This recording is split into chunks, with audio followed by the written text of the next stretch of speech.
અરવલ્લી વણિયાર સરપંચ ઉમેદવાર પર હુમલો થયો હોવાની વાત સામે આવી છે, જેમાં પ્રચાર દરમિયાન ઉમેદવારની કાર આંતરી 12 જેટલા લોકોએ હુમલો કરતા સરપંચ ઉમેદવાર સૌરભ ત્રિવેદીને સારવાર માટે હોસ્પિટલ ખસેડવામાં આવ્યો છે. હુમલામાં પથ્થરમારો કરી કાચ તોડી નાખ્યા છે.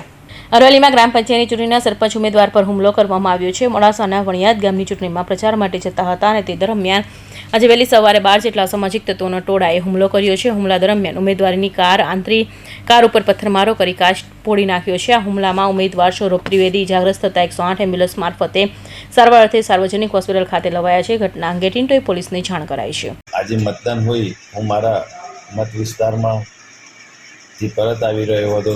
તે દરમિયાન કેટલાક અજાણ્યા શખ્સોએ મારી ગાડીનો ઘેરાવ કરી અને મને જાનથી મારી નાખવા માટે પાછળથી પથ્થરનો હિંચકારો હુમલો કર્યો અને એમાં મારા ગાડીના કાચ તૂટી ગયા અને ત્યાંથી બચવા માટે મેં મારી ગાડીને લઈ અને અંબેમાના મંદિર જોડે પહોંચ્યો. એ દરમિયાન મને એકદમ અસહ્ય છાતીમાં દુખાવો ઉપડતા મેં તાત્કાલિક 108 ઇમરજન્સીનો સહારો લીધો અને 108 ઇમરજન્સીમાં મને યુનિટી હોસ્પિટલમાં રેફર કરીને તે પ્રાથમિક સારવાર લઈ હાલ હું મોડાસા સાર્વજનિકમાં એડમિટ છું.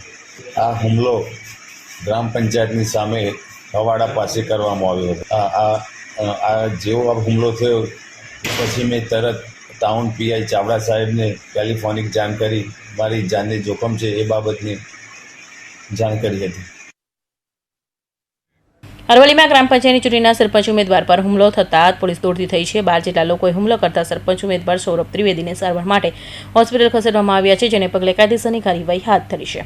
કૌશિક પટેલનો report, Hind TV news, Surat.